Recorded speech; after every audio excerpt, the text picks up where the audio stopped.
الصلاة والسلام على سيدنا ومولانا محمد وعلى آله وأصحابه أجمعين أما بعد.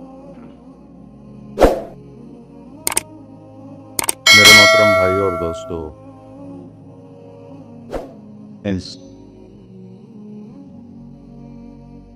انسان کے بارے میں اللہ تعالیٰ کی کتاب کہتی ہے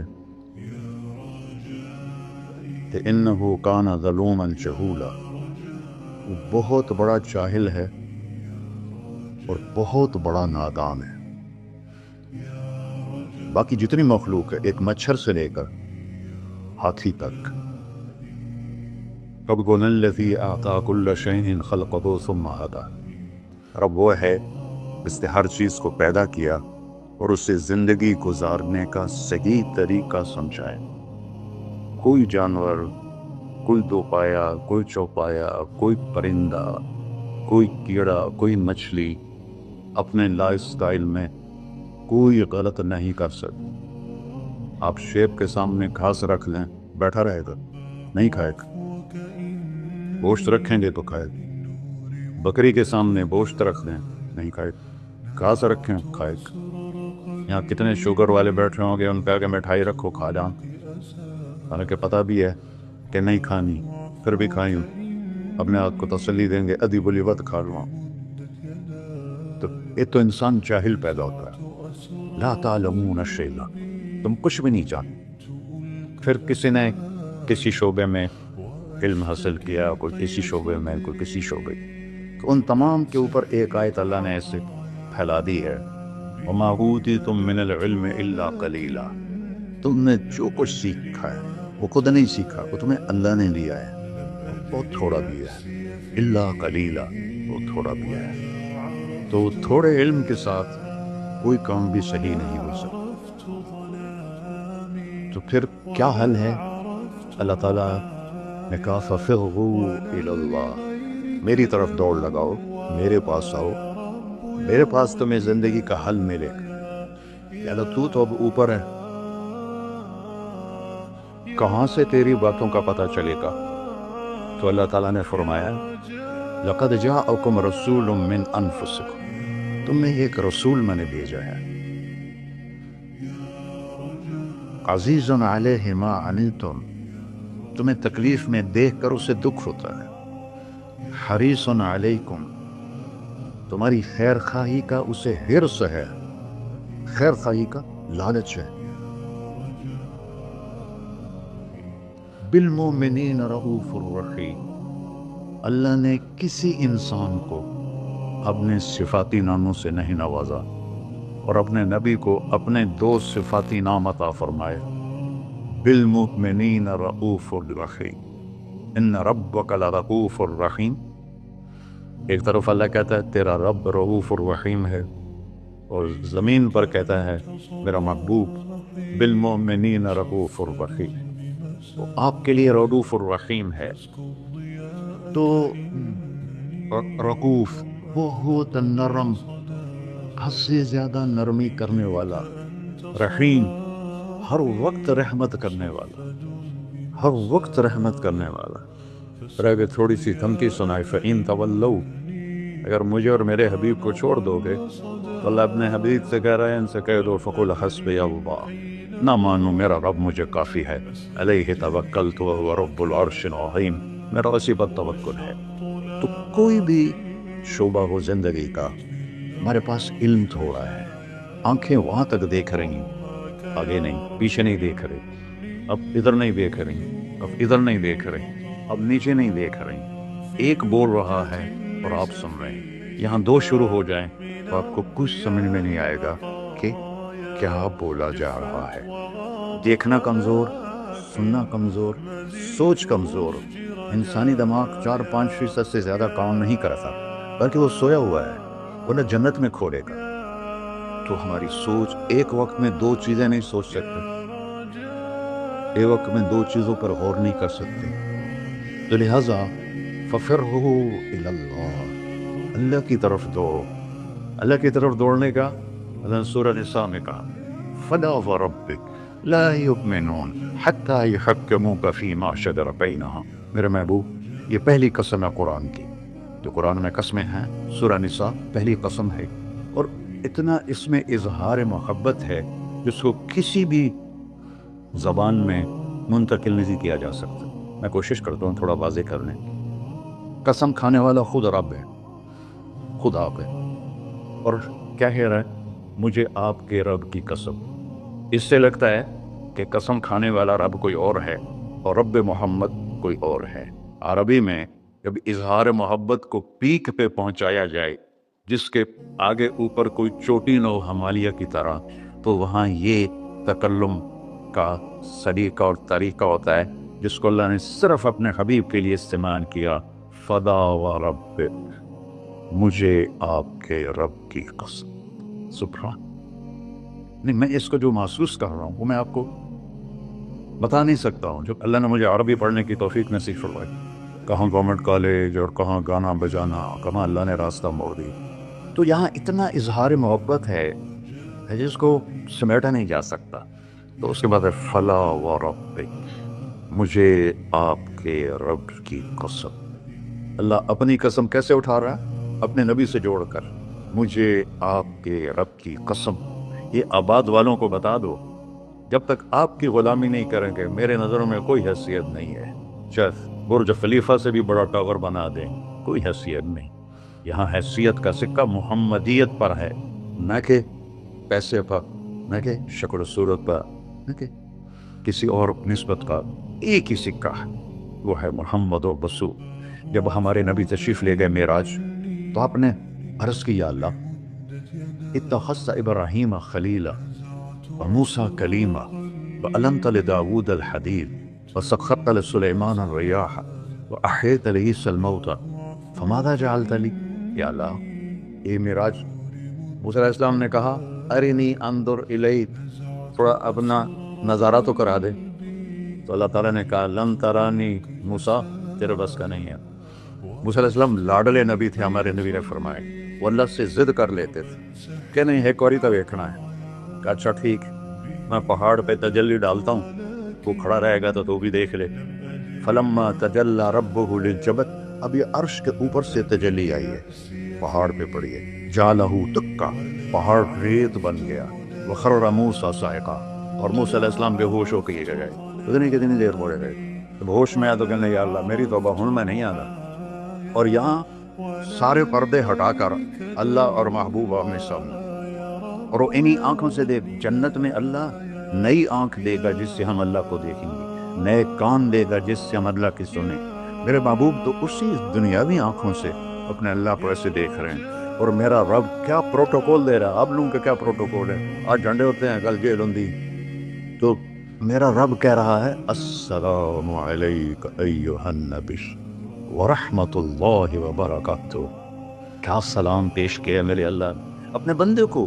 عبد ہے، عبدہ ورسولہ، عطیات میں پڑھتے ہیں واشہد ان محمدًا عبدہ ورسولہ، اللہ کے بندے ہیں، رسول ہیں۔ اللہ کہہ رہا ہے السلام علیک ایھا النبی، اے عزت والے نبی، ایھا نبی، ورحمۃ اللہ، میری رحمت، وبرکاتہ، اور میری برکتیں، اور میرے ماں۔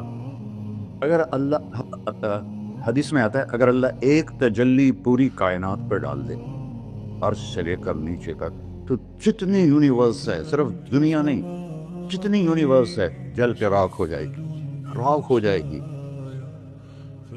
اور جو آج تک ناسا والوں نے ڈھونڈا ہے وہ 3% ڈھونڈا ہے، 97% بلیک ہے۔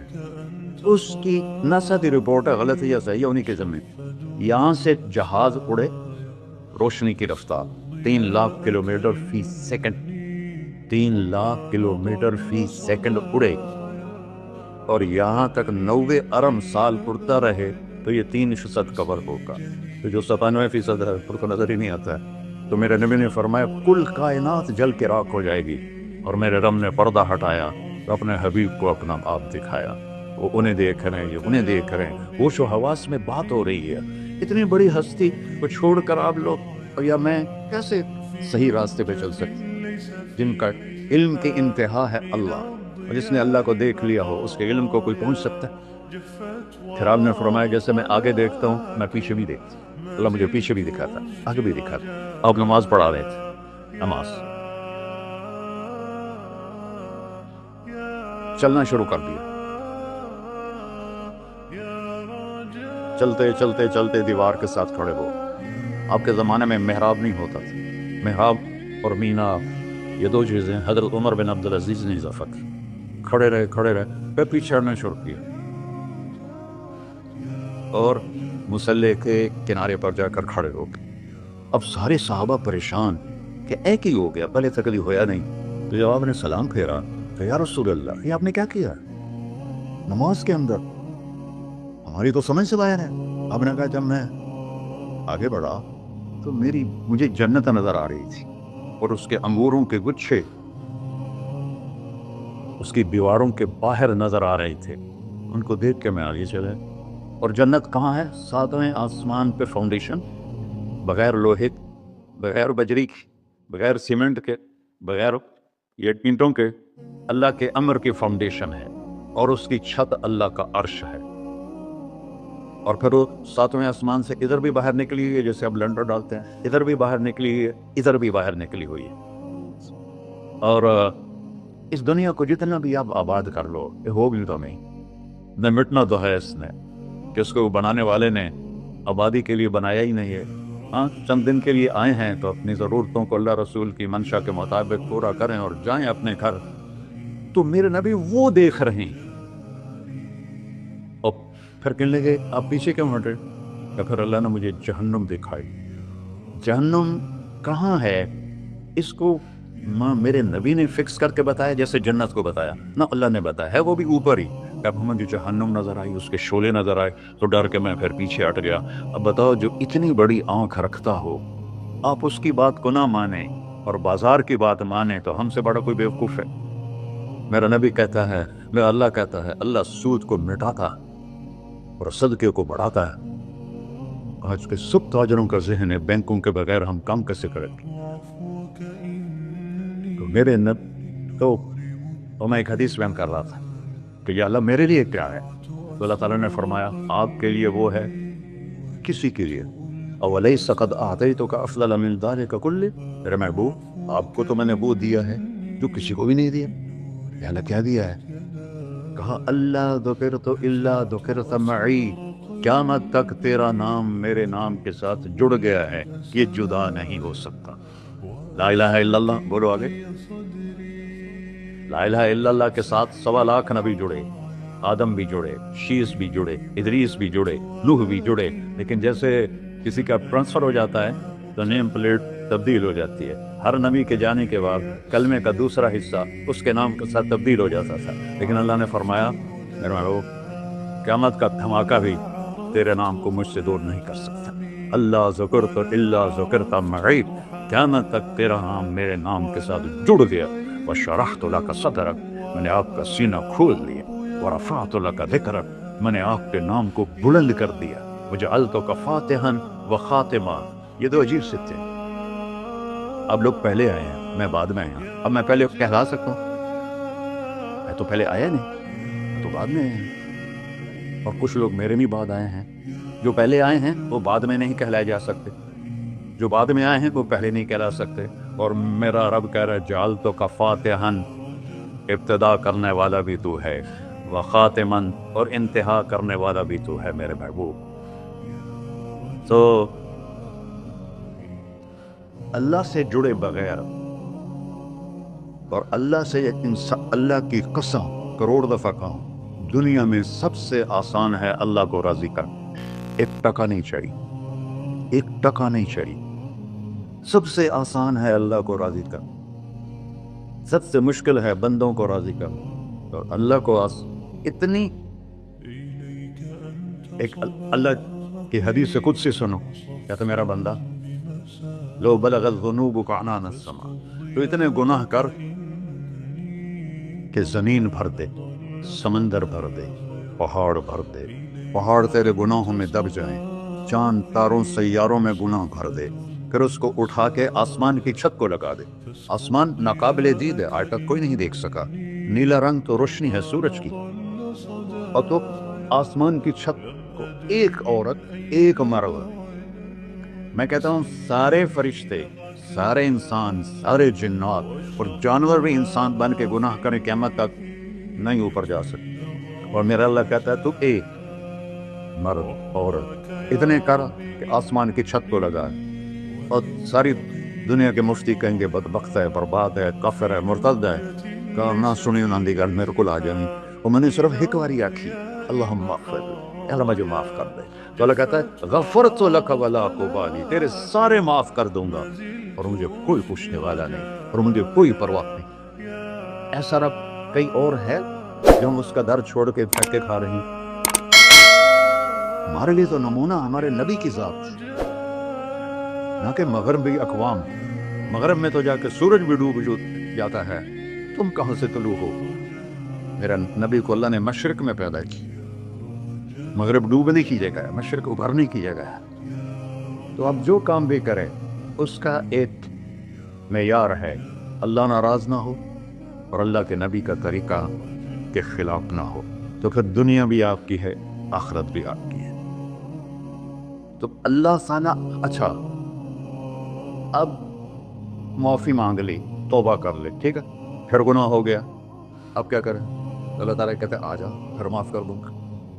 پھر گناہ ہو گیا، پھر کیا کریں؟ تو اللہ کہتا آ جا پھر معاف کر لوں گا۔ اغفر لہم مستغفرونی، جب تک توبہ کرتے رہو گے میں معاف کرتا رہوں۔ جاوید چودھری نے نا مجھے فون کیا، وہ جو کالم والا ہے، کہ مولانا صاحب آپ لوگوں کو گناہوں پہ ابھار رہے ہیں۔ میں نے کہا خیر ہو انشاءاللہ، وہ کی میں کہتا آپ کہتے ہو جتنے مرضی گناہ کرو توبہ کرو معاف ہو جائیں گے، پھر توبہ کرو معاف ہو جائیں گے، آپ کا نوکر 2-3 دفعہ کرے خرابی تو آپ اسے معاف کریں گے؟ میں کہا بڑا بے وقوف ہے تو جاوید چودھری، تو تارنگ جمیل سے اللہ نے حکمڑا چھڑا ہے، تو میں تو اپنے بیٹے کو معاف نہیں کروں گا۔ نوکر تو بات کی بات ہے، وہ اللہ ہے، وہ اللہ ہے۔ لن تبلغوا ضری فتضرونی ولن تبلغوا نفعی فتنفعونی، تمہاری عبادتیں مجھے نفع نہیں پہنچاتی اور تمہارے گناہ مجھے نقصان نہیں پہنچاتے، تمہارے نافرمانیوں سے میں چھوٹا نہیں ہوتا، تمہاری فرمان برداری سے میں بڑا نہیں ہوتا، میں اللہ اکبر۔ ہم کہتے ہیں اللہ ہر شے سے بڑا ہے، یہ بھی ٹھیک ہے، لیکن اصل معنی یہ نہیں ہے۔ شے تو شے کوئی نہیں، شے تو مخلوق ہے، کہے تو مخلوق ہے، خالق اور مخلوق میں کیسے جوڑ بٹھائیں؟ ہاں بھائی چوہا چھوٹا ہے، ہاتھی بڑا ہے، ٹھیک ہے، لیکن زمین چھوٹی ہے اور اللہ بڑا ہے، یہ تو مذاق ہے تکبیر کا۔ اللہ اکبر من ان یوسف، یہ اس کا اصل مطلب ہے کہ جتنی تعریفیں اللہ کی کر لو، جتنی حمد و ثنا اللہ کی کر لو اور قیامت تک کرتے رہو، سارے مل کے کرو۔ سمندر کو سیاہی بنا دیتا ہوں، درختوں کو قلم بنا دیتا ہوں، تم پر علم کھول دیتا ہوں، لکھو میری تعریف، تعریف تعریف تعریف تعریف۔ سمندر خشک ہو جائے گا، قلم ٹوٹ جائیں گے، تم تھک جاؤ گے، تیرا رب اس سے بھی بڑا ہے، تیرا اللہ اس سے بھی بڑا ہے، چونکہ ابتدا کوئی نہیں، انتہا کوئی نہیں، ہر چیز کی ابتدا بھی ہے، انتہا بھی ہے۔ هو الاول والآخر والظاہر والباطن وهو بكل شيء علیم، سورہ حدید۔ وہ اول، وہ آخر، وہ ظاہر، وہ باطن، اس کو میرے نبی نے کھولا۔ انت الاول فلیس قبلک شیء، تو وہ اول ہے جس سے پہلے کچھ بھی نہیں ہے، وانت الآخر فلیس بعدک شیء، تو وہ آخر ہے جس کے بعد بھی کچھ نہیں ہے، وانت الظاہر فلیس فوقک شیء، تو اتنا بلند ہے کہ تیرے اوپر کچھ نہیں ہے، وانت الباطن فلیس دونک شیء، تو اتنا چھپا ہوا ہے کہ تجھ سے کوئی چیز چھپ نہیں سکتی۔ وسع سمعہ الاصوات، اللہ تعالیٰ کہتا ہے اس وقت میں نے ایک جگہ پڑھا تھا، ٹھیک ہے یا غلط، اس وقت دنیا میں 6000 زبانیں بولی جا رہی، اس سے پہلے بھی ہزاروں بسی، آئندہ بھی ہزاروں آئیں گی، 6000 اس وقت بولی جا رہی، اور اللہ تعالیٰ فرما رہا ہے تم سارے بول ہی تو رہے ہو، میں بھی بول رہا ہوں، اب سارے بازار بول رہا ہے، ساری دنیا بول رہی ہے، چرند پرند بول رہے ہیں، اللہ تعالیٰ فرماتے ہیں سب کی سنتا، کوئی غلط فہمی نہیں لگتی، تم اول آخر، تم مردہ زندہ، تم بوڑھے جوان، تم مرد اور عورت، تم انسان اور جنات، تم پہلے اور پچھلے، اگلے اور پچھلے، اور خشک اور تر، سارے اکٹھے ہو کے اکٹھا مجھ سے سوال کرو۔ ذُو یلہیہ قول عن قول، کسی ایک کا بول سنتے ہوئے بھی مجھے غفلت نہیں ہوگی، سب کی سنوں گا، پھر سب کا چاہا دے دو۔ فَأَعْطَيْتُ كُلَّ إِنسَانٍ مَسْأَلَةً، اللہ بھی عجب ذات، اسے مانگو تو دوستی لگا لیتا ہے، نہ مانگو تو ناراض ہو جاتے ہیں، کیا شہنشاہ ہے۔ اس سے مانگو، نمک بھی مانگو، میرے نبی نے کہا جوتی کا تسمہ ٹوٹ جائے تو وہ بھی مانگو، خوش ہو مجھ سے مانگ رہا ہے۔ اور کسی بندے سے جان چھڑانی ہو باعزت طریقے سے تو اس سے قرضہ مانگنا شروع کرو، انشاءاللہ تہاڈا فون ہی ڈیلیٹ کر دے اور تہاڈی راہ ہی چھڑ جاوے۔ اور میرا اللہ کہتا تو مانگتا نہیں ہے مجھ سے، تو مانگ، میں خوش ہوتا ہوں۔ بھائی ڈھیر سارے مفتی بیٹھے ہوں گے، کھڑے ہو کے پیرانی سنت ہے، قرآن و فتویٰ لا دے ہو میرے اوپر۔ تو اللہ سے دوستی لگانی ہو مانگنا شروع کرو بھکاری کی طرح۔ ہم مانگتے نہیں ہیں، ہمیں دعا کا طریقہ نہیں آتا۔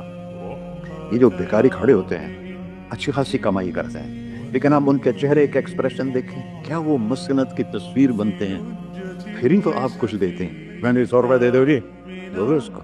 ہم اللہ سے ایسے دعا مانگتے ہیں، اللہ کو اپنا دکھڑا سناؤ، اپنا غم سناؤ، اپنی تکلیفیں سناؤ، یا اللہ میرے ساتھ یہ ہوا، یا اللہ میرے ساتھ یہ ہوا، اب میرے ساتھ یہ ہو رہا ہے، تیرے تو سوا کون ہے، میں کتنے جاؤں، کرنا میرا کم، کر نہیں کرنا کر بھی کر۔ یہ طریقہ ہے اللہ سے مانگنے۔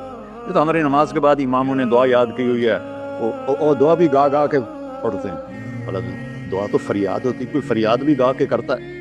اللہ نے ہمارے امام مساجد کو ہدایت دے، یہ دعا بھی ترنم میں پڑھ رہا، تو ترنم تو خوشی کے موقع پر ہوتا ہے، اور دعا تو فریاد ہوتی ہے، فریادی بن کے مانگو، کہتا آ جاؤ دروازے کھول دوں گا۔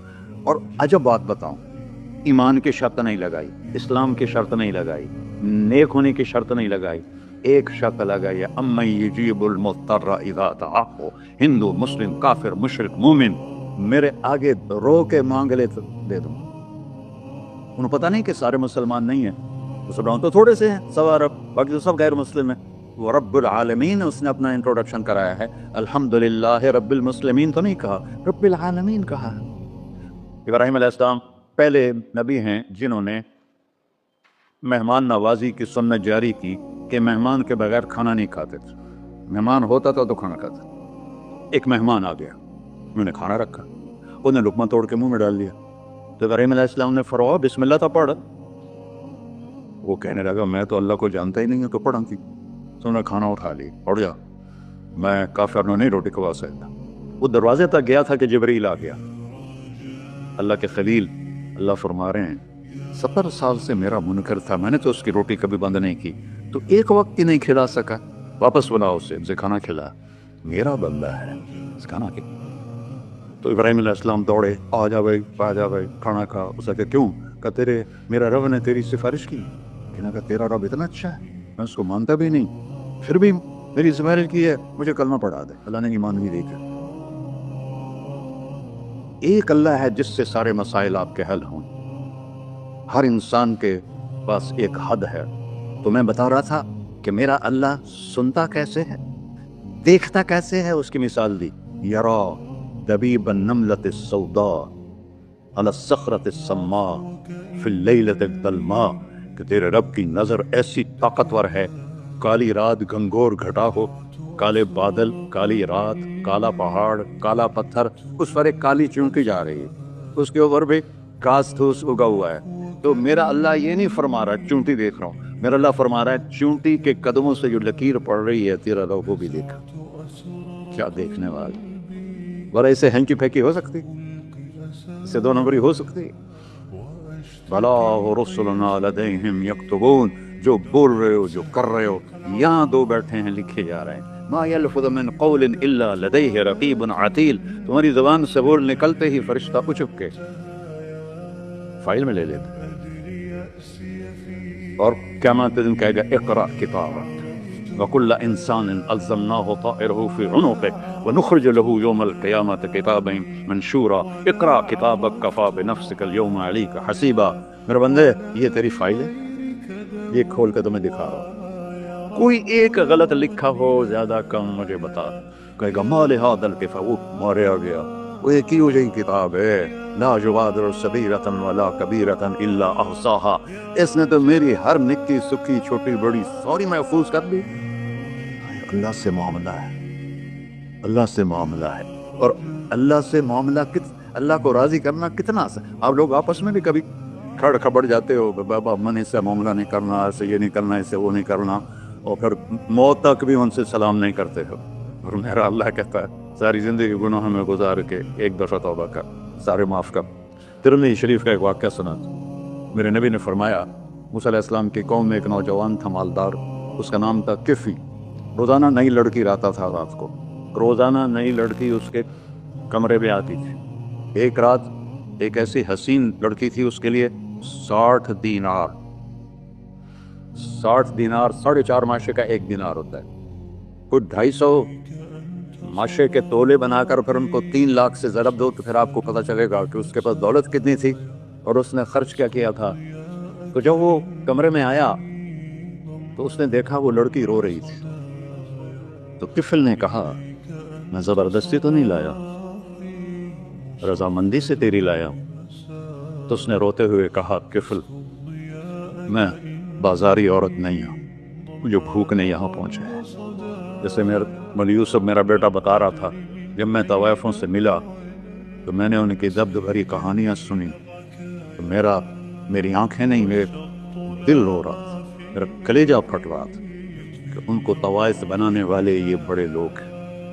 غریبوں کی عزتیں بکتی ہیں اس وقت جب مالدار لوگ سخاوت چھوڑ دیتے تو غریبوں کی بیٹیوں کے ماتھے پر طوائف کا دھبا لگ جاتا ہے۔ تو اس قدر میں نے ایک کو کہہ دیا بیٹی، وہ رونے لگی مولانا صاحب سان تک کوئی بیٹی نہیں آتا تو سیڈے وڈے عالم ہو، میں نے بیٹی آخر ہے۔ ہاں انشاءاللہ کافی ٹائم۔ کفل نے جب اس کے آنسو دیکھے تو اس کو بھی رونا آ گیا، کہنے لگا تو میری بہن ہے، اسی عزت سے واپس چلی جا، پیسے بھی لے جا اور میرے لیے دعا کر، میں انسان نہیں ہوں، اللہ مجھے معاف کر دے۔ وہ لڑکی چلی گئی۔ کفل کو نہیں پتا کہ چند لمحے بعد کیا ہونے والا ہے۔ سڈن ڈیتھ ہو گئی اس کی، مر گیا۔ سارا شہر جانتا ہے کہ یہ انتہائی غلیظ انسان ہے اور میرا اللہ اس کی توبہ دیکھ چکا ہے۔ اب اگر جو اگلی بات بتانے لگا ہوں یہ نہ ہوتی تو اس کو کوئی دفن کرنے نہ جاتا، پتھروں میں دبا دیتے۔ جب صبح ہوئی کفل کے دروازے پر نورانی سطر سے لکھا ہوا تھا ان اللہ قد غفر للکفل، اللہ نے کفل کو معاف کر دیا، جاؤ اس کو عزت سے ہمارے پاس پہنچا۔ بتاؤ اس اللہ سے معاملہ کرنا کتنا آسان ہے۔ وہ سارے خزانوں کا مالک ہے، اس کے بتائے ہوئے طریقے کو چھوڑ کر ہم کہتے ہیں کہ کام بنے گا اور اس کی بتائی ہوئی لائن پر کہتے ہیں کام نہیں بنے گا۔ اوپر اللہ رؤوف الرحیم، نیچے اللہ کا محبوب رؤوف الرحیم۔ ہم تو دو مہربانوں کے درمیان ہیں۔ اور یا ابا سفیان جئتکم بکرامت الدنیا والآخرہ، ابو سفیان دنیا اور آخرت کی عزت چاہیے تو میرے پیچھے چلنا پڑے گا، اس کے علاوہ کوئی راستہ نہیں ہے، کوئی راستہ نہیں ہے، کوئی راستہ نہیں۔ ایک ہی طریقہ باقی ہے، ایک ہی راستہ باقی ہے، وہ ہے محمد الرسول اللہ۔ لا یؤمنون حتی یحکموک فیما شجر بینہم، اپنے ہر معاملے میں جب میرے نبی آپ کو فالو کریں گے تو میں ان کا بن جاؤں گا، یہ میرے بن جائیں گے۔ یہ مانگیں گے میں دوں گا، یہ سوال کریں گے میں پورا کروں گا، یہ مدد مانگیں گے میں مدد کروں گا۔ کیوں ہماری دعائیں اٹکی ہوئی ہیں کہ ہم باغی لوگ ہیں، ہم باغی مسلمان ہیں، ہم باغی مسلمان ہیں۔ شام پہ پہلا اٹیک ہوا، عمر بن عاص رضی اللہ تعالیٰ عنہ، 8000 کا لشکر، ان کو روم کو خبر ہو گئی تھی تو انہوں نے 1 لاکھ کا لشکر بھیج دیا تھا۔ جرجیس اس کا سالار تھا، رومن بادشاہ کا بھائی، تو وہ 8000 1 لاکھ نے ان کو گھیرے میں لے لیا۔ تو حضرت واصلہ رضی اللہ تعالیٰ عنہ اس جنگ میں شریک ہیں، وہ کہتے ہیں کہ ہمیں یقین ہو گیا آج ہماری قبریں یہاں بنیں گی۔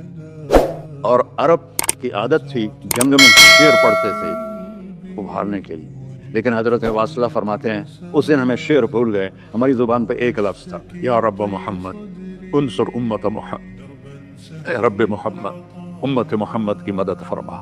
کہ یہ ہماری زبان پر تھا، تلوار ہاتھ سے چل رہی تھی، زبان اللہ کو پکار رہی تھی۔ حضرت عبداللہ بن عمر، حضرت عمر کے بیٹے بھی جنگ میں شریک ہیں، فرماتے ہیں جب سورج ڈھلا ہم بار بار آسمان کو دیکھ رہے تھے، میں نے جب اوپر نگاہ دوڑائی تو میں نے دیکھا انفرجت فی السماء فرجۃ، آسمان کا دروازہ کھل گیا، وخرجت منہا خیول شہب، اور اس سے شہابی رنگ کے گھوڑے اور ان کے اوپر سوار ان کے سروں پہ سفید پگڑیاں، اور سب سے آگے ایک سوار تھا جس کے ہاتھ میں لمبا نیزہ تھا.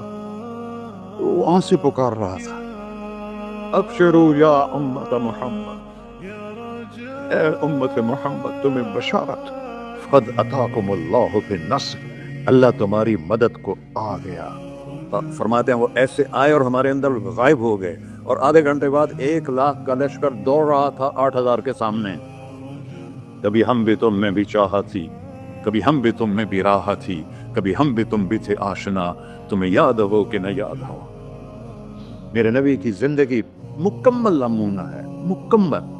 اس کو فالو کرنا ہے. پھر بلڈر بنو، زمیندار بنو، پھر ڈاکٹر بنو، پھر تاجر بنو، سائنسدان بنو، عورت ہے مرد ہے جو بھی ہے، کامیابی اس کے ماتھے کا جھومر بن جائے گا کہ وہاں ایک ہی سکہ چلتا ہے، وہ محمد رسول اللہ.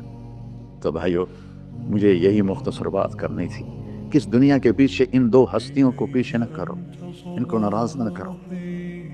یزید نے اہل بیت کا خون کیا، اور اتنا بڑا واقعہ ہے کربلا کہ دنیا کی تاریخ میں نہ پہلے کبھی ہوا نہ بعد میں کہ رسول کی نسل کے 18 نوجوان ذبح کر دیے جائیں.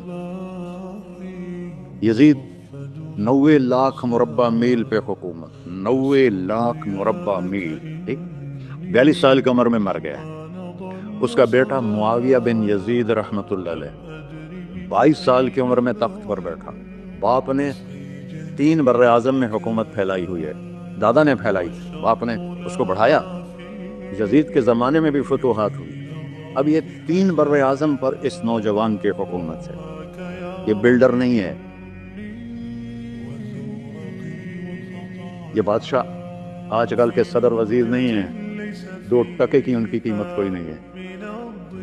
مطلق بادشاہ ہے. 40 دن حکومت کی اور سارے خاندان کو بلایا اور کہنے لگا، اب تصور کرو 22 سال کا ایک شہزادہ ہو، اور 3 بر اعظم اس کے سامنے ایسے جھکا ہوا ہو، تو اس کو کیسے آپ میئر کر سکتے ہیں؟ جبکہ کاغذ کے نوٹ نہیں تھے، سونا تھا، چاندی تھی، ہیرے تھے، اصل دولت تھی. یہ کاغذ کوئی دولت ہے؟ یہ تو یہودیوں نے آپ کو بیوقوف بنایا ہوا ہے. انہیں سب کو اکٹھا کیا، اس نے ایک چھوٹا سا خطبہ دیا، کہنے لگا، کانا ابی جبارن، میرا باپ ظالم تھا، اس نے اہل بیت کا خون کیا، اور جس تخت کے نیچے اہل بیت کا خون ہو میں اس پہ لعنت بھیجتا ہوں. یہ ہے تمہاری سلطنت، جس کو چاہو دے دو، میں بری ہوں. 3 بر اعظم کی حکومت اللہ رسول پہ قربان کر کے گھر بیٹھ گیا، اور آج اس کو کس عزت کے ساتھ میں سنا رہا ہوں. اس کے باپ کو بولتے ہوئے میرا لہجہ کیسا تھا، اور اس کے بیٹے کو بولتے ہوئے میرا لہجہ کیسا ہے. 3 بر اعظم کی سلطنت چھوڑ دی کہ اس کے نیچے اہل بیت کا خون ہے، مجھے نہیں چاہیے. تو اللہ اور اس کے رسول کو راضی کرنے کے لیے بڑے سے بڑا سودا بھی سستا ہے، بڑے سے بڑا سودا بھی سستا ہے. ایک صحابی آئے، یا رسول اللہ، میرے پڑوسی ہے، اس کی کھجور ایسے میرے گھر میں آتی ہے، اس پر جب پھل پکتا ہے تو وہ گرتا ہے، میرے چھوٹے چھوٹے بچے اٹھا کے کھانے لگتے ہیں، ادھر سے بھاگ کے آتا ان کے منہ سے نکال لیتا ہے. اس کی تو محنت کریں کہ اتنی سخت، وہ منافق تھا، اس کی اتنی سختی نہ کرے. تو آپ نے اسے بلایا، کہا بھائی ایک سودا کرتے ہو؟ کہا جی. یہ کھجور مجھے دے دو اور میں جنت میں کھجور دونوں لے کے دیتا ہوں. کہنے لگا، یا رسول اللہ، کوئی اور آپ فرماتے تو میں ضرور حاضر کر دیتا، یہ کھجور تو مجھے میرے بچوں کو بہت پسند ہے، میں تو معافی چاہتا ہوں. وہ تھا ہی منافق، تو اس نے معافی مانگنی تھی. وہاں ایک صحابی بیٹھے تھے، ابو الدحداح. جب وہ چلا گیا تو کہنے لگے، یا رسول اللہ، اگر میں آپ کو یہ کھجور لے کے دے دوں تو مجھے جنت میں کھجور لے کر دیں گے؟ کہنے لگے ہاں، سودا پکا ہے. تو وہ گیا اس کے پیچھے، کہنے لگا، بھائی کھجور بیچو گے؟ کہا نہیں. کہا بھائی بیچ دو. ارے جا، میں نے رسول اللہ کو نہیں بیچی، تجھے کیسے بیچوں گا؟ انہوں نے کہا منہ مانگی قیمت لے لے. منہ سے بول کیا لینا چاہتا. ابو الدحداح کا باغ تھا تیار، 600 کھجوریں، میں ذمہ دار ہوں، مجھے پتا ہے کہ 600 کھجوروں کی کتنی قیمت ہوتی ہے. جیسے آپ بلڈنگ کو جانتے ہیں، میں نہیں جانتا، آپ ذمہ داروں کو نہیں جانتے، میں جانتا ہوں. 600 کھجوروں کا باغ. تو اس نے اس کو لاجواب کرنے کے لیے کہا، اپنا باغ دے دے، کھجور لے لے. اب یہ کہتا ہے فروغ تو نہیں. آپ لوگ تاجر بیٹھے ہیں، اس کے بول کی طاقت دیکھو، اس سے کہہ رہا ہے اب معاہدے سے پھرو گے تو نہیں؟ انہوں نے کہا میں پاگل ہوں جو پھرا، میں نے 600 کھجوروں کا باغ لگ پھر. انہوں نے کہا چل ڈن، 600 کھجوروں کا باغ تیرا اور یہ کھجور میری. اور وہاں سے سیدھا گیا اپنے باغ میں. کھجوروں کا زمانہ تھا تو مدینے والے کھجوروں کے پھل کے زمانے میں باغ میں شفٹ ہو جاتے تھے، چھوٹے چھوٹے بنائے ہوتے تھے کمرے، وہاں بچے وہ سب رہتے تھے، کھجوروں کی پہرہ داری بھی اور توڑنا بھی. تو وہ ہائے قربان جاؤں نبی کے صحابہ تھا، وہ باغ میں اندر نہیں گئے، باہر کھڑے ہو گئے کہ کہیں نیت نہ بدل جائے اتنا بڑا باغ دیتے ہوئے. باہر سے پکارا ام الدحداء، بیگم کجی کا باہر آ جاؤ، بچوں کو بھی لے کے آ جاؤ. کیا ہوا؟ کہا میں نے باغ بیچ دیا. انہوں نے کہا کتنے میں؟ کہ جنت میں کھجور مل گئی. وہ کہنے لگی ربح البیع ربح البیع ربح البیع. واہ ابو الدحداء کیا سودا کیا تو، کیا سودا کیا تو. ارے کہ عورتیں زیادہ شور میں جاتی، مروا دیتا ہے کہ بچے کے تو کھاسیں تو میں کے تو کھاساں. ربح البیع. اس کے بعد بھاگا ہوا آیا اللہ کے نبی کے پاس، یا رسول اللہ میں نے کھجور خرید، آپ اس انصاری کو دے دے. تو آپ نے پوچھا کتنے میں خریدی ہے؟ کہ سارا باغ دے دیا ہے. کھجور لے لی. آپ نے کہا پہلا سودا کینسل. کم من عذق رداح ودار فیاح لأبی الدحداء. اب تیرے لیے میں دیکھ رہا ہوں تیرے رب نے جنت میں کھجوروں کے باغ لگا دیے ہیں، اور تیرے کوٹھے کی جگہ کھجوروں میں محل بنا دیے ہیں سونے چاندی کے. جنت میں تو مٹی نام کی شے کوئی نہیں، لوہے نام کی شے کوئی نہیں. ایک ہر گھر ایک سونے کی، ایک چاندی کی، ایک زمرد کی، ایک یاقوت کی، مشک کا گارا اور زعفران کی گھاس، اور اس کا لنڈر اللہ کا عرش ہے. تو سودے کر گئے، آپ سب کچھ کرو، اللہ رسول کو پیچھے نہ توڑ، کیونکہ ہمیشہ تو زندہ نہیں رہنا، چلے جانا ہے. دنیا میں سب سے بڑا محل بنایا تھا کسرا نے، نوشیروان کے پوتے خسرو پرویز نے، جس نے ہمارے نبی کا خط پھاڑا تھا. 40,000 پلرز پر وہ گھر تھا.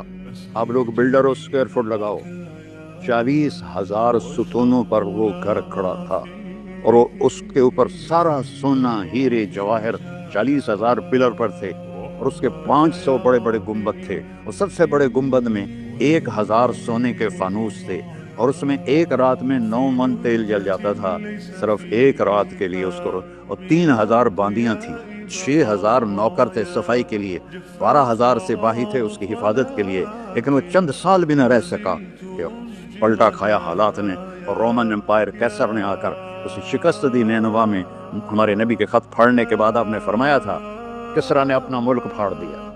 تو وہ آیا، وہ شکست کھائی کسرا نے اور بھاگ گیا. اس نے سارے محل کو آگ لگا، مٹی کا ڈھیر بنایا. اور مسلمانوں میں سب سے بڑا محل بنایا اندرس کے بادشاہ عبد الرحمن نے الثالث نے. 4,316 پلر پر تھا وہ گھر، اور پورے یورپ میں اس کی دھاک تھی. ہر طرف سے ہیرے آ رہے ہیں، موتی آ رہے ہیں، جواہر آ رہے ہیں. پورے پلر، پوری چھت سونے سے بنی تھی، اور پورے پلروں پر ہیرے جواہرات تھے. اور باہر ایک بڑا تالاب تھا، کس کا؟ پارے کا، پانی کا نہیں، پارے کا. اس میں کیا کرشمہ تھا؟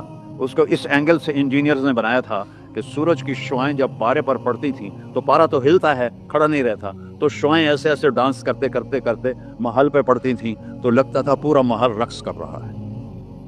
اب میں وہاں گیا تو ایک کوٹھے کے سوا وہاں کچھ بھی نہیں تھا، وہ بھی کوٹھے کی چھت نیچے گری ہوئی تھی.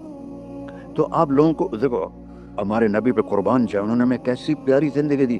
وضو سے پہلے ایک دعا سکھائی ہمارے نبی نے، ہم 5 دفعہ تو کم از کم کرتے ہیں وضو. اللہم اغفر لی ذنبی ووسع لی فی داری وبارک لی فی رزقی. دنیا بھی جوڑ دی، آخرت بھی. یار میرے گناہ معاف فرما، مجھے بڑا گھر دے، مجھے کھلا گھر دے، مجھے کھلا گھر دے، اور میرے رزق میں برکت دے. کھلا گھر اللہ کی نعمت ہے، آپ لوگوں کو میسر کر رہے ہیں سہولتیں. آپ کو اجر ملے گا اگر اس میں جھوٹ نہ ہو، سود نہ ہو، کھوٹ نہ ہو، ہیرا پھیری نہ ہو، وعدہ خلافی نہ ہو. تو یہی آپ کی جنت کا راستہ ہے. تو اللہ رسول سے صلح کر لو بھائیو، بس میری اتنی گزارش. اور آخر میں ایک حدیث سناتا ہوں، 10 لاکھ حدیثیں ہیں میرے نبی کی، ایک سناتا ہوں ساری کور ہو جائیں گی. ایک تو ہے فرض، نماز نہیں چھوڑنا، روزہ نہیں چھوڑنا، زکوٰۃ نہیں چھوڑنا، حج فرض نہیں چھوڑنا. اس کے بعد میرے نبی نے کہا 4 چیزیں مجھ سے لے لو، 5 میں نہیں کہیں، 4 باتیں مجھ سے لے لو، صرف 4 باتیں مجھ سے لے لو. دنیا بھی تمہاری ہے، آخرت بھی تمہاری. سبحان اللہ. اور اس سے زیادہ کیا آسانی دے میرا نبی.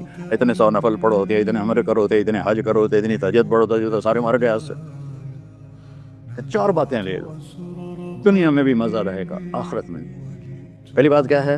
صدق و حدیث. ہر معاملے میں سچ بولنا، جھوٹ نہ بولنا. ایک صحابی نے پوچھا یا رسول اللہ مسلمان بزدل ہو سکتا ہے؟ آپ نے کہا. کنجوس ہو سکتا ہے؟ آپ نے کہا.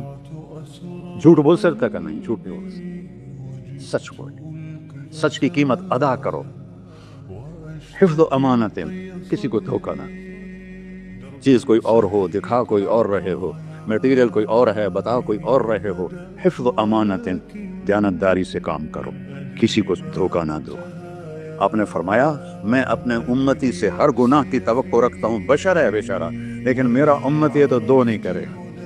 واہ یا رسول اللہ، آپ نے کیا چاہا اور ہم نے کیا کیا. کہ 2 کام نہیں کرے گا، ایک جھوٹ کبھی نہیں بولے گا، ایک دھوکہ کبھی نہیں دے گا. اور سب ہمارے، میں تو 100 ملک پھرا ہوں، مسلمان جھوٹ اور دھوکے میں پھنسے پڑے، غرق ہوئے پڑے. چاہے عربی ہیں، چاہے غیر عربی ہیں، مالدار ہیں، فقیر ہیں، اس گندگی میں سب ڈوبے ہوئے. تو صدق و حدیث، سچ بولو. حفظ و امانت، دھوکہ نہیں دیا. تیسری کیا ہے؟ حسن و خلیقت، اخلاق اچھے کر. اخلاق اچھے کر. اور اخلاق اچھے کرنے کے لیے ایک کام کر لی، اس کو تالا لگا، صرف ایک کام. اس سے کوئی گالی نہ نکلے، جھوٹ نہ نکلے، غیبت نہ نکلے، طنز نہ نکلے، بے عزت نہ کرو. عام طور پر ہمارے ماحول میں نوکروں کو بہت ڈانٹ ڈپٹ ہوتی ہے، اس کو قابو میں رکھو. سوچو اسی جگہ میں ہوتا نوکر تو میں یہ پسند کرتا. اپنے اخلاق کی چابی ہے زبان کا میٹھا بول، اور خاص طور پر والدین کے ساتھ، اور سب سے زیادہ اہم بیوی کے ساتھ. میرے نبی نے فرمایا بہترین مسلمان وہ ہے جو بیوی سے اچھا سلوک کرتا ہو، کہ وہ ماں، باپ، بہن، بھائی، گھر، سہیلی، ماحول، ثقافت، تہذیب سب کچھ چھوڑ کر ایک بول کے ساتھ آپ کے گھر آ جاتی. آپ کے بچے کا 9 مہینے بوجھ اٹھاتی، اس کو دودھ پلاتی، اس کی چھاتیاں لٹک جاتی ہیں. کبھی آپ کے لیے وہ ناشتہ بنا رہی ہے، کبھی کھانا بنا رہی ہے، کبھی آپ کے کپڑے کا خیال کر رہی ہے، اور آپ ایک چھوٹی سی بات پر اس کی عزت اتار کے پھینک دیتے. تو میرے نبی نے فرمایا سب سے بہترین مسلمان وہ ہے جو بیوی کے ساتھ حسن سلوک کرتا ہو. پھر آپ نے کہا اور میرا سلوک اپنی بیویوں سے سب سے زیادہ اچھا ہے. اظہار محبت کرو، ماں سے، باپ سے، اولاد سے، بیوی سے. اظہار بہت ضروری. یہ پریزنٹیشن اظہار ہی تو تھا. یہ اظہار نہ ہو تو پتہ کیسے چلے؟ اپنے ماں کے پاؤں چومو، باپ کا ماتھا چومو، ان کے آگے نوکر بن کے کھڑے ہو. بیوی سے کہو مجھے تم سے بہت پیار ہے. وہ اچھا کپڑا پہنے، تعریف کرو. اچھا کھانا بنائے، تعریف کرو. انسان بھوکا ہے اس چیز کا. میرے نبی سے بڑھ کر کوئی ہو سکتا ہے؟ آپ حضرت عائشہ سے فرما رہے ہیں، حضرت عائشہ کماری بھی تھی، چھوٹی بھی تھی. حضرت عائشہ جس نے اللہ کو دیکھا ہو اس کے لیے عورت کوئی چیز نہیں ہے. ایک حدیث سناتا ہوں، مالی فی النساء من رغبہ، مجھے عورتوں کی کوئی رغبت نہیں. اللہ کو دیکھنے کے بعد کس چیز کی رغبت ہے؟ ہم نے کہا عائشہ انہ لیہون علی الموت ان اریتک زوجتی فی الجنہ. عائشہ جب سے مجھے پتا چلا ہے نا تو جنت میں میری بیوی ہے تو مجھے تو موت ہی اچھی لگنے لگ گئی. یہ اظہار محبت ہمیں سکھایا اپنے بچوں کے ساتھ بھی. میرے بچے بڑے ہو گئے لیکن میں نے ایسے گلے لگاتا ہوں جیسے یہ چھوٹے بچے، کہ یہ محبت ٹرانسفر ہوتی ہے. ہم اظہار نہیں کر سکتے. وہ بچوں پر اپنی رائے مسلط نہ کرو کہ وہ بڑے ہو جائیں تو شریعت نے ان کو حق دیا ہے. اس سے آپ کا گھر خوبصورت بن جائے گا. یہ میرے نبی کی پیاری زندگی کے چند صفحات میں نے آپ کے سامنے پیش کیے ہیں. تو طویل داستان ہے، سناتے سناتے عمر بھی بیت جائے تو ایک ذرہ بھی ادا نہ ہوگا. لیکن خلاصتاً میں نے آپ سے عرض کر دیا، صدق و حدیث، حفظ و امانت، حسن و خلیقت، سچائی، دیانتداری، اخلاق، اور چوتھا اور آخری عفت فی طعمت، رزق حلال کماؤ. رزق حلال کماؤ. من امسا قالنا بعمل یدہ امسا مغفورا لہ. مسلم شریف کی حدیث ہے، جو صبح سے شام تک اپنے دنیا کے کاموں میں حلال رزق کی تلاش میں تھک کے گھر جاتا ہے، اس کے اس دن کے سارے گناہ معاف ہو جاتے. کتنا بڑا عمل ہے رزق حلال، بندگی بن جاتا ہے. آپ نے ایک صحابی کو دیکھا، ان کے ہاتھوں پہ چھالے نہیں، وہ جو مزدوروں کے نشان ہوتے ہیں کئی چلا چلا کے، وہ تھے. تو آپ نے ان سے پوچھا سعد یہ کیا ہے؟ کہ یا رسول اللہ بچوں کے لیے روزی کماتا ہوں، اپنے ہاتھ سے کام کرتا ہوں تو میرے ہاتھوں پہ یہ نشان پڑ گئے. تو آپ نے ان کا ہاتھ ایسے پکڑ سب کو دکھا کر ایسے اس کا بوسہ لیا اور فرمایا جو ہاتھ بچوں کو حلال کھلاتے ہوئے ایسا ہو جاتا ہے اس پہ جہنم کی آگ حرام ہو جاتی. صرف نماز سے نہیں گناہ معاف ہوتے، حج سے نہیں معاف ہوتے، رزق کے حلال کے کمانے سے بھی روزانہ کی صفائی ہو جاتی ہے. تو ابھی سودا ہے اللہ رسول سے کر لو تو موج ہی موج ہے، اور اگر انہیں بکھیڑوں میں پڑے رہے تو مر کے زیرو ہی ہونا ہوتا ہے، کچھ بھی ساتھ نہیں جاتا. تو اللہ مجھے بھی توفیق دے، اللہ آپ کو بھی توفیق دے کہ ہم اپنے نبی کی زندگی کو اور اپنے رب کو سامنے رکھ کر زندگی گزاریں. اور آپس میں اگر لڑے ہوئے ہو صلح کر لو. آپس میں کوئی لڑو، دیکھو جھگڑا ہو جاتا ہے، بول چال بند نہ کرو. جھگڑا ماں سے بھی ہو جاتا ہے، باپ سے بھی، بیوی سے بھی، بول چال بند نہ کرو. نہیں بس ساڈا بائی کاٹ. ہم تو پنجابی لوگ ہیں، دیہاتی کو تھوڑی اونچ نیچ ہو جائے تو ہماری لینگویج اساں لیکا چھک دیتا ہے، سمجھو ہم نے لکیر لگا دی ہے، نہ انہاں دے مرن تے جاونا ہے نہ انہاں دی شادی تے جاؤں. یہ ساڈے جنازے وچ بھی نہ آم. مطلب میرے گاؤں میں جنازہ تھا، میرا اپنا عزیز، اس کی والدہ فوت ہو، تو رشتہ داروں میں قریبی رشتہ دار جنازے میں پہلی صف میں کھڑا، تو جنازے پر تو سب کے دل نرم ہو جاتے ہیں. جب اس نے دیکھا نا کہ میاں صادق میری ماں دے جنازے چ باہر نکل گیا. یہ تہذیب ہے ہماری. تو جھگڑا ایک فطری چیز ہے، لیکن بول چال بند نہیں کرنی ہے، دل میں نفرت نہیں پالنی ہے، اس کو صاف کر کے معاف کرنا ہے. اللہ بہت خوش ہوتا ہے. اور میاں بیوی میں جھگڑا ہو جائے اور وہ صلح کر لیں، اللہ ان کے پچھلے سارے گناہ معاف کر دیتا ہے. کیا مزے کی بات ہے. السلام علیکم. دعا فرما، دعا فرما. اچھا بھائی بیٹھ جائیں، دعا کر لیں. انت اہلہ وصلی علی محمد کما انت اہلہ وفعل بنا ما انت اہلہ انک اہل التقوی و اہل المغفرہ. یا تا یہ سارے دوست احباب تیری محبت میں آئے ہیں، ہم سب نے تیرے نام کو زندہ کیا ہے. ہماری یہ محفل قبول فرما اور ہماری یہ مجلس قبول فرما. اور یا اللہ جو کچھ کہا ہے اس کے مطابق ہماری زندگی بنا دے. اور یا اللہ جو ہم نے نیت کی ہے کہ غزہ کے مسلمانوں کو گھر دینا ہے، چھت دینی ہے، ان سب کو یہ کسی ایک آدمی کے بس کا کام نہیں ہے، یہ سارے مل کر کریں، ہم بھی کریں. اس لیے ہمیں توفیق نصیب فرما. تیرے نبی کا فرمان ہے جو میری امت کی دنیا کا خیال نہیں کرتا وہ مجھ سے نہیں ہے. اور اس وقت سب سے محتاج امت غزہ کے اہل ایمان ہے. سو یا اللہ ان سارے بھائیوں کو ہمت دے، توفیق دے. ہمیں وہاں تک پہنچانے کا وسیلہ تو نے بنایا ہوا ہے، ہمیں یہ